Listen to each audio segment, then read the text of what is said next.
to, because they'll try. They will try if they get the chance. They've got to be hunting him closer. Over the top, Soviet. He's pulled it back. He has pulled it back, Nawaz. It's a wide in Nawaz. Everybody's inside. Everybody's inside to cut the single. Now what they've got to ensure is look for the run-out opportunity at the non-strikers end with Ashwin running there. Kohli will run. Nawaz, are you watching where Virat is inside the crease as you run into ball? The scores are level, 1 run to get. There's still a couple of people out in the deep. What a game we've had. Nawaz, what have you got, Nawaz? Ashwin goes over, clears the infield. Well, I think we are all at a loss of words. You can see the thumping of the chest and everything. First of all, let me admit that few months ago we were all contemplating that is Virat still good enough to go and play in the World Cup? Back of our mind, we always knew he is that good a player, but it was always as to, till when he is going to keep getting chances and is he really pressurized? He has silenced all his critics, and I think almost all of us pretty much had tears in our eyes. Not when we saw the match won by India, but at the end when he said, "Thank you guys for supporting me for the last 3 years when I was not doing great." It's not a thumping win. It's a hard-fought battle like all other India-Pakistan match, but it's a win no matter what. And it came out of nowhere. I have with me Devankur and Gopal, and we just can't wait to start going on this. Let me go to Devankur straight away, and we'll talk a lot about Virat Kohli today. But tell me, when India were 36 for 4, or let's say about 45 for 4 at the end of 10th over, Devankur, did you really thought we'll win this match? Not really. Not really. I mean, with the way we were going, we had stagnated. I mean, we were not even thinking of getting a partnership. I was very scared because I thought even the spinners, we were not playing them well at all. So it was like kind of a timid approach, the one that we have been talking about, that what we have been seeing from India very recently, wherein you go to a multi-team format and then you start getting all those jitters, and then you do not show your overexertive part that you've been showing in bilateral series, and that was the template that got followed. So once that got followed, even though Virat Kohli was in the crease along with Hardik Pandya, I had zero belief and faith in him. When you started off saying that he has silenced his critic, I think he has silenced his biggest critic, that is me. And I have no shame in admitting that. Because I've been after Virat's life, because I thought that he was not performing to his greatest potential. And that's what, hurt me the most. Because this guy is a phenomenon in himself. I mean, he's the one who's an international cricket. Forget Indian cricket. If Virat Kohli performs, the world stops and takes notice. I mean, you must have seen, the Pakistani media and what these guys have been saying. Indian team aside and Virat Kohli aside, these guys also want Virat to perform, and boy did he perform today. So to answer your question in short, Shantan, did I think India will win? No. But did India win? Yes, we did. And that's all because of Virat Kohli. And thank you, Virat, for that. Yeah, and Gopal, and I know we'll talk a lot about how great the innings was and everything, but it was this much and India would have lost the match. So let's focus on what did not went well for India. Where did we falter today again? Because this is not the way you want to win, right? This is not the way you want to bring every match close. After getting 2 of their biggest players out cheaply, or let's say 7 wickets down for around 115-20 runs, the last 3 overs we gave away 40 runs. What went wrong? I mean, where are we missing? Also in the opening slot, 4 wickets down of nothing. Where are we missing again and again? Shantan, you had rightly pointed out. I think one of the key things in today's match was the death over bowling, which has been a concern for us. We have not been doing well in the death overs. Even if it is 6 down, 7 down, we have been giving those extra 30-40 runs, which is why the scores go up to from 120, 125 or 130 to you end up chasing 160. And of course, our top order, which is your Rohit Sharma is not in good form, Rahul is not playing well, Surya came out and got out for a beauty of a wicket. I mean, it is a good fast-paced delivery, and Akshar got run out. So 30 for 4 chasing that 160. I mean, it was actually a terrible start. India could have actually hoped for, but yeah, these uh, it as you rightly said, it was just this particular the victory margin. I don't think Pakistan would have been too much of a disappointed.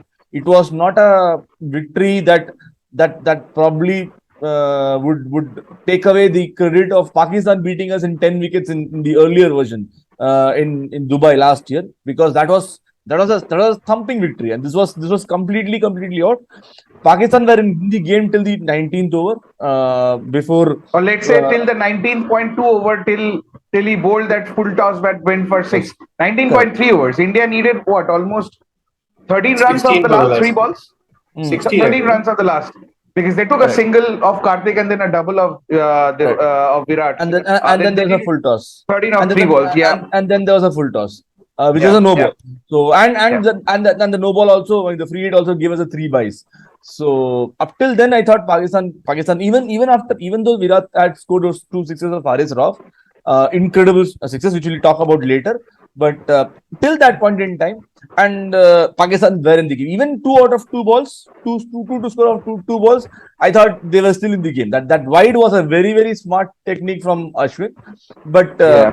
to say the least, I mean, to cut it out, the victory can be sweet today. But I mean, there are multiple places where our performance needs to improve if we have To to improve. sustain Yeah. in this competition. Correct. Jamankur, just But tell me yeah, one thing. yeah. So we talk about the greats and we pretty much keep all of them in the same line of Smith and Williamson, Root, Virat, Babar Azam these days. There is a difference between all of these players, right? I mean, they all play at the same pace, and we say that you don't have place for these players in T20 matches. Joe Root doesn't get picked in the IPL, right? Ken Williamson the other day played a 25 ball 25. But the difference that Virat brings is that if he's there till the end, he'll always win you matches. And it's not only this match; he has done that in the past. Something that Babar Azam gets a lot of criticism that when he stays till the end, he doesn't do the job, right? So a few days ago, renowned cricket critic in Pakistan, Rashid Latif, he mentioned that Virat doesn't have a place in T20s anymore. So, what do you got to say about this? You always have place for the likes of Virat Kohli, who can play a proper batsman's game, and then up the ante at the end and hit the ball at will. Yeah, I mean, a couple of points there. I mean, you've taken a comparison of the ones who have been considered to be the modern batting greats, and you've correctly pointed out. I mean, if you see the records, good enough batsman for the Test arena, good enough batsman for the ODI arena, not that great for T20 matches, except for maybe Steve Smith like 4 years back. Babar Azam is a good player. I don't consider him to be a T20 great. I mean, he could be an accumulator, he could be scoring runs. Same with Joe Root, he doesn't even play for England for that matter. But what Virat Kohli used to bring, I mean, why am I emphasizing on the point used to, is that he was a brilliant finisher. I mean, he never was somebody who would be leaving a chase to somebody else. He was the guy who used to finish it. And when you are a finisher, I mean, this is again a Dhoni format wherein you build your innings. When you build your innings, even for today, he was 20 balls, 11 runs. Last 33, he scored 71 runs. And this is what Virat's format has been. He very rarely, very seldomly, if he used to hit the ball well from ball one, would he go out after the bowlers. But he used to build his innings. And he and the entire Indian team knew that when Virat stays in the crease, if he's going to play 45 plus balls, he's going to end at a strike rate of 140 plus. Take up Virat's strike rate and take up anybody else's strike rates that you've mentioned for T20 International, you would see a huge difference. So I don't understand. I mean, there are many armchair activists. There are many commentators who think that representing a country makes them greats for themselves. I'm speaking about Rashid Latif specifically. I don't think he's played. He's contributed enough for even one single Pakistan victory, if I remember correctly. But he has the audacity of saying that Virat Kohli is not a good enough T20 player. I doubt 5 years down the line, Babar Azam would even have the same kind of results that he's consistently getting right now, because he's been found out. if you see right now, Babar Azam, I mean, because the reason why these Pakistanis are so jumping is because of this one single guy who plays well, for that matter, Babar Azam, but he's been And found out. Rizwan. Rizwan is still consistent, Shantan. I mean, if you take my word, he's still consistent. He can still hit you a six. Babar Azam, I don't see this guy, to be a batting great, so to be said. He could be he could be a test match great, but T20 he's going to be a fusky bomb, man. I take my words down. 5 years down the line, he would not have the records to show for somebody who's like a Virat Kohli or a Hashim Amla for that matter.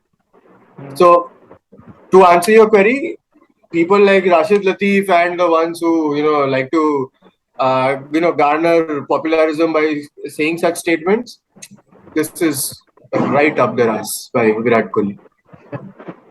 But to be fair to Rashid Latif, I think a lot of us thought in the same lines as well, and we almost counted Virat out.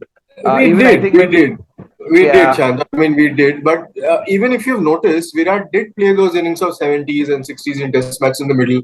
Our expectations of Virat is so high. Forget the international community. Let's talk about us Indians. Virat has taken us to that level wherein Virat has not, he gives us those good bites of Arsalan biryani. He gives us those Zada Bodi biryani in the meantime, and then he goes back and gives us a very bad taste of a Lucknowi biryani, for that it matter. seems like Mumbai is still enjoying the victory with a lot of crackers still Yes, yes, bursting, yes. and it's what almost midnight. It'll Yeah, go on. It'll go on. It'll go on till 4 in the morning. It'll go on till then. yeah. Yeah, but let me speak about the Pakistani innings first. You got the two openers out cheaply, and out comes Iftikhar, who at 32 is touted as one of the oldest guys in he's referred as the Chachu, right? But he surprisingly played a very good innings. He played those ones and twos and threes in between, and then he hit those four towering sixes in a huge Melbourne ground. And if India would have lost this match, he would have been probably the man of the match. Gopal? True, true, true. I mean, his innings was actually a changeover innings, and that I think that 1 over of Akshar Patel where he scored some 21 runs was the change in the momentum. Up till then, I mean, despite Pakistan losing those 2 wickets, I mean, he didn't allow the flow of runs to stop at one hand. I mean, he was rotating the strike with Shan Masood. The runs were coming out here and there. They were just scoring about 5-6 runs an over. But then that 1 over of Akshar Patel where he scored about 21 runs completely changed the momentum of Pakistan's in batting innings as well. I mean, they would have been probably looking at what 120, 110, 120, 130, and that 1 over, I mean, gave them that impetus of going up till 150, which probably they would have. I mean, in all probability, it would have been a complete comparative total in this bigger ground. So yes, it was a very crucial innings. I mean, and if you look at it, there's the people who came down the order after that. Whether it was Shahab Khan or whether it was your Haider Ali and Haider Nawaz Ali and and Asif Nawaz. Ali and all. Yeah. Nobody were able to actually even score that fast. So in all contests, yes, you're right. I mean, it was a very good innings by Iftikhar. Correct. And Devanku, tell me one thing on Babar Azam's captaincy. First of all, his team selection. He keeps picking up Asif Ali. And the way he got out in a similar fashion, I think, against England or New Zealand recently as well. This guy just cannot bat unless and until it's medium pace ball in his hitting zone, right? He keeps picking them. He could have gone with Mohammad Wasim Jr. And then, second of all, when India were 4 wickets down and he still had 6 overs of his top three bowlers, he could have bowled another couple of overs from any one of them and got either Virat or Hardik out. Instead, he got the spinners, and they started picking those ones and twos, and then keeping Nawaz for the 20th over. I know, it's a difficult call and it's easy to speak sitting in an AC room, but India always thought that 20 runs of the last over of Nawaz can still be made. So they were just keeping that calculation and thinking that even a 30 odd runs of last overs can still be achievable, and that's what they did. Yeah, so similar lines, Virat, when he was talking post presentation, he said the same thing. I mean, coming to your question of Babar Azam and his captaincy, yeah, I mean, again, we were thinking of a four pronged pace attack he did not go ahead with that. So he had to bowl two spinners in that scenario wherein he had only three paces in hand. So Hardik Pandya gave us that advantage. He does not have a medium pacer kind of an all-rounder who could give him that advantage. He's got two good batsmen who are spinners finally. So Shadab Khan, we all knew he's going to perform well. Maybe he could have kept Shadab for later, but he had to keep one of the spinners for later because once he had to get those two spinners bowl in the middle overs. So he got them bowling 6 overs in tandem. If you've seen Mohammad Nawaz and this guy Shadab Khan, they were bowling 6 overs in tandem, and we did not maximize those overs. Also, we only started hitting once. It was third over of Nawaz and the fourth over of Shadab Khan, and then we started hitting all the paces there. So there was a bit of a calculation mistake, but to your point, Azam's or rather Pakistani think tank's idea of selection of a team is very wrong. If they want to go ahead with Asif Ali, they need to have another fourth pacer in such scenarios, wherein you can see the pacers are rattling batsmen here, at least for these grounds. Yeah, but you couldn't have picked the fourth. You couldn't have picked a fourth pacer and kept Asif Ali both, right? You couldn't. I mean, their players, their yes. middle orders just played bad shots. I mean, Absolutely. I'm an Indian supporter and I loved seeing the wickets fall. But I was feeling that it's bloody mindless cricket when in the space of 7 runs they lost 4 wickets, and those were not wicket-taking balls. They were just throwing away wickets. They could have got to 175 actually today. And to play Asif Ali, but you're still sending Mohammad Nawaz and Shadab Khan ahead of him. It doesn't, it gives a bad signal to Asif Ali as a player itself. He knows that, he's not a DK. Let's be very honest. We've seen DK performing for those last 3 overs, and we know that DK will either perform 50% of given opportunities. Have we seen Asif Ali perform? No. To be very frank with you. And guys, he has played more than 50 international matches. Just imagine. The guy, his average is 11 or 10 in T20s. How can he keep getting chances? So, I don't know. I mean, that's definitely wrong team selection, and I'll not only blame Babar Azam because it's an entire think tank that that take those decisions. Okay, Shaheen, for that matter, just a point to you. I mean, if Pakistani think tank is listening to this podcast, Shaheen is a better bat than Asif Ali. Let's be honest. At least he knows when to throw his bat, and he knows which balls are going to be at what length, and he proved that today for sure, right? Yes. And I was going to Virat Kohli straight away, but just because you brought this point of Shaheen didn't look fit. He was not steaming in. Yeah, he was bowling 140 and 142 here and there. There was just one Yorker that was perfect, that was bowled to Hardik Pandya. Otherwise, he was not swinging the ball back in. He was actually bowling it cross the batsman, the right-hander. He was not fit. It feels like as if they just wanted to bring that Shaheen sensation in this match and just bring in some panic in the Indian batters. But he is nowhere fit to what he was last year, Gopal. It was. He wasn't looking the fit. But then, as you rightly said, it's probably they would have wanted him to play even if he's say 70% fit, because of that left arm variation, and hence Pakistan would have wanted Shaheen to play the game. Given that, I think if you have seen the first few overs, even Rohit and Rahul had the cautious starts against Shaheen Afridi.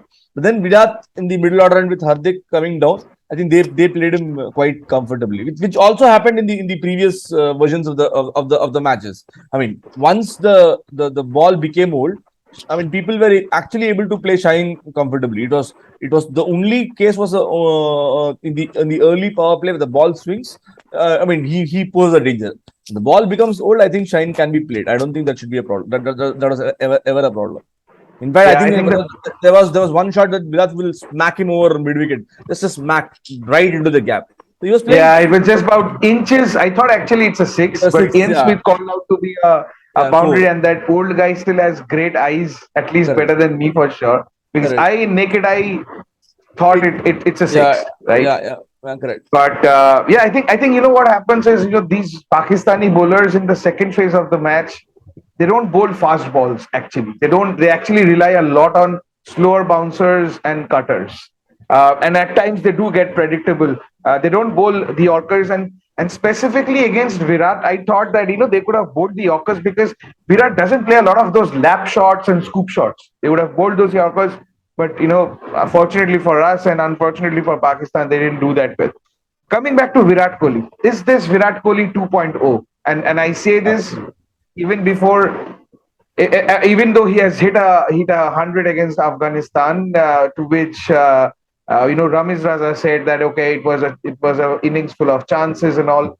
Today was a chanceless innings and a perfect maestro. It's god level batting, right? You almost knew what, and I for a moment thought that it's almost like Dhoni batting where he has that calculator in his mind. Devankur, it can only go up from here, and it can be only great for Virat and the team, India, with the remaining matches of the World Cup, and the fact that almost we all discounted Virat being there, but now all the other teams will start thinking about Virat, the threat of Virat Kohli, and Virat himself will feel ecstatic. He was absolutely emotional. We all saw that how emotional he was, and he is now going to trust a lot on him being a match winner again.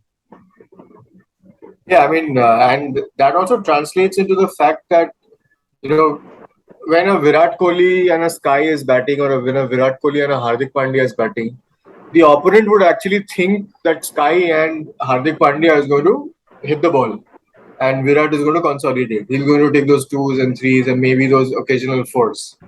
But the tables were turned today, right? This was like Hardik Pandya was finding it difficult to hit the ball out of the square, but Virat Kohli was hitting sixes at will. I mean, the last couple of overs, last 3-4 overs, Haris Rauf, who was the best bowler amongst both the sides, evenly contested with Mohammad Shami. We should touch Mohammad Shami also. I mean, brilliant comeback. But Haris Rauf, I mean, he understood the lengths that he's going to bowl. He bowled a slower, shortest delivery. I mean, with just rose around his waist level. What a straight swap that he did. I mean, calculated six. And the next ball was just as he said. I mean, I just wanted to whip my wrist and see whether that carries over fine leg, which carried over fine leg. So Virat Kohli, the aggressor, was a better batsman than Sky and Hardik today on the field, and the entire international fraternity is taking note of that. Virat is a threat in himself. Everybody knows what Virat brings onto the table. Virat is not a nudger and a pusher. He doesn't only depend on timing. He can hit those over extra cover sixes also when required. And the way he hit Mohammad Nawaz, who takes the ball outside and he steps out and he hits a six over long on, is bad signs for the opponent sides. And I'm so glad to see Virat back in his form. I mean, he's been doing this consistently over the years for India and for IPL, barring those two years for this, God forbid, COVID. Which absolutely took away his rhythm off. And once he came back on international level, he couldn't find his rhythm back. And to your point, is it Virat Kohli 2.0? I don't care. It's 2.0, 3.0, it's 4.0. It's upwards and onwards for me, man. International cricket, take note of Virat Kohli. He's going to, he's back. He's back with the bench. And I had one strange, I mean, record that was posted in one social platform, Santan. It says that Virat has been not dismissed in a T20 international while chasing 18 times. Not dismissed. And I'm keen to know how many times India won. All the time. All 18. All the time. It's a 100% record. So that talks about the guy. And Gopal, I was coming to you. Gopal, a lot of my friends and, we all were chatting and talking to each other throughout the match. Everyone spoke about the experience of Virat Kohli, but I felt it's the skill of Virat Kohli. Oh, you look at those two sixes, those are not slogs, those are proper cricketing shots. You waited for the ball. You did not wanted to hit them hard. You just timed them. The one that was probably the shot of the last, tournament. Forget about the tournament. It's probably the shot of the last 5 years or 10 years or whatever you say. Keeping the pressure in mind, 8 balls, 28 runs, and the match is lost, right? A couple of Yorkers and the match is sealed from there. Well-timed straight six, which was pretty much off the back foot, and then the other one, which was timed, flicked right, on top of fine leg. So it's a lot of skill which goes, and it talks about Virat as a batsman. Indeed, and one of the key things that Virat has done really well. I mean, he focuses is not only on the batting skill, also on his fitness. I mean, those kinds of shots where when you play those shots, you need extreme level of fitness. And that is one key thing that Virat is very particular about it, and which showed today. I mean, the back foot punch was an outer. I mean, people could have talked. I mean, if that shot would have not worked, we'd have lost the match. Perhaps maybe by what 16, 17 runs or 20 runs. But I mean, to play that shot, as you rightly said, at that point in time, and against Harris Raw, who was a premier bowler, I think I mean, he is the king of Indian cricket. I mean, no doubt about it. Of world cricket. Of world cricket, yeah. Of world cricket. I have a what if question, guys. What if that would have been taken at long off or long on, that catch, that straight six that he hit? God forbid. Would But that was way. I mean, there were quite a few rows. It was not a marginal six. I know. I'm saying what if? What if question? India would have lost. Yeah, there is no doubt. Sure, about are it. you India sure? Would DK would have bring in his No, magic? balls. see, No? just think of the balls, equation. oh, 7 balls 28 is like what? You need 5 sixes of 7 balls. Four. Yeah, 5 sixes of 7 balls is pretty Crucial to boundaries. I think that was a turning point. I think 18.4, 18.5. I think the real turning point was definitely those 2 sixes, the no ball, and the fact that of the free hit he got bowled. But the ball went to the fielder straight and it actually ricocheted towards the boundary, right? So Correct. I think every ball had a drama written on the last over, and the pendulum swung either in India's favor or in Pakistan's favor, right? Let's come back to the bowling of India. I think all the seamers did well, and if you actually take out that 1 over of Aksa Patel, the bowling looked pretty good. Yeah, we did not do the job well, and we didn't clean the tail. But the way both Bhuvi and Arshdeep swung the ball, if they get similar conditions throughout the tournament, they are going to be a handful for the rest of the opponents. Indeed, Shantan. I don't see. I mean, the opening first few overs, I don't see a challenge because you have Bhuvi, you have Arshdeep, and with new ball you can also bowl Shami as well. I mean, Shami is also a new ball bowler for you. So I mean, you have enough, and Hardik can also swing the ball, and I mean he was bowling with good pace as well. So the opening first few overs, I don't see much as a threat for India as far as the bowling is concerned. Then there will be some swing, there will be pace in this wicket in almost all the Australian conditions. I don't think it will be a flat deck at any given point in time. So that should be fine. The only concerns for us comes at the death end of the overs, wherein you have to have your 17, 18, 19 and 20th over. I would still see, I mean, I don't know, it depends on the conditions, it depends on the match scenarios, but probably, according to me, I would probably finish off Bhuvaneshwar Kumar in the first 8 overs, give him that entire slot of first 4 overs, so that he completely goes off, because he at the back end has not been doing really well. He's been leaking runs, at least 10-12 runs almost every other matches. So why don't you bowl him up front, or even otherwise bowl him right in the middle of the innings, say 10th, 11th, or 10th, 12th, or somewhat over. Don't keep him till the death overs. But otherwise, I think the bowling. I mean, Aksar had an off day. I mean, that's an off day. It's an off day, and given a choice, I mean, it was a high pressure game.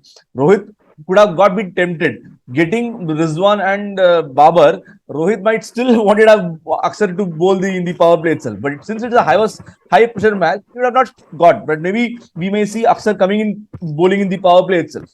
So I mean, that's it. And that 1 over with 3 seamers, I think you'll not see spinners bowling in the power play. But Devanku, you're happy with the way Ashwin bowled, because his figures looked good, and it would have been better if the spy cam would have not come in the picture, and it would have been 15 runs less for Shan Masood, because that ball would have gone straight in, to the point.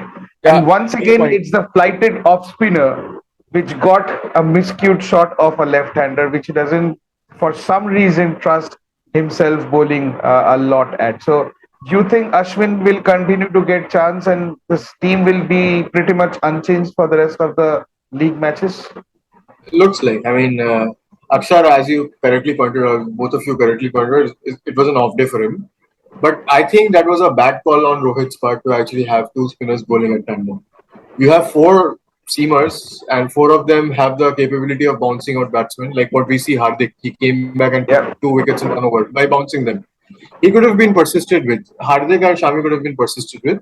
And then, once you take wickets, you could have brought in the spinners. And that was, I think, a very bad tactical move by Rohit Sharma at that point in time to get Akshar, which was, kind of amplified by those 3 sixes by Iftikhar Ahmed.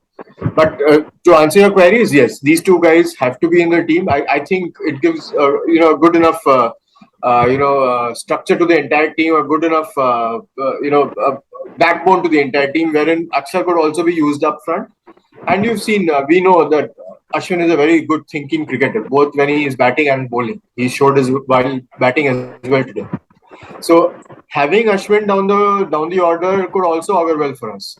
I'm pretty sure Yuzvendra Chahal would not have been able to make those 2 runs of those 2 balls if required. And that's the reason why Ashwin, who is an economical, I know people keep on saying that picking wickets is the best way to go ahead with. We have other bowlers for that. If Ashwin is being used majorly for containing batsmen, he's doing that job. So I think we should continue with Ashwin. The only issue I see with Ashwin is his fielding. He's very slow to move on the field. One catch, he almost, he dropped that catch. As Yeah, you he could have. pointed out. Yeah, it's a drop catch for me. It's a drop catch Yes. for me. He was so. Yeah. I saw the highlights at least 5 times. On Hotstar. He should have come forward and it would have been a normal catch, but he Yes. really reacted late. So, But fitness-wise, Ashwin is a question mark. Fielding is the only question mark. But if there is others to cover up for this, Ashwin has to be a permanent fixture in this team. Yeah. With just about 6 minutes left, I have quick 2 questions for you guys. Maybe one to Gopal and one to Devankur. So, Gopal, the first one is to you.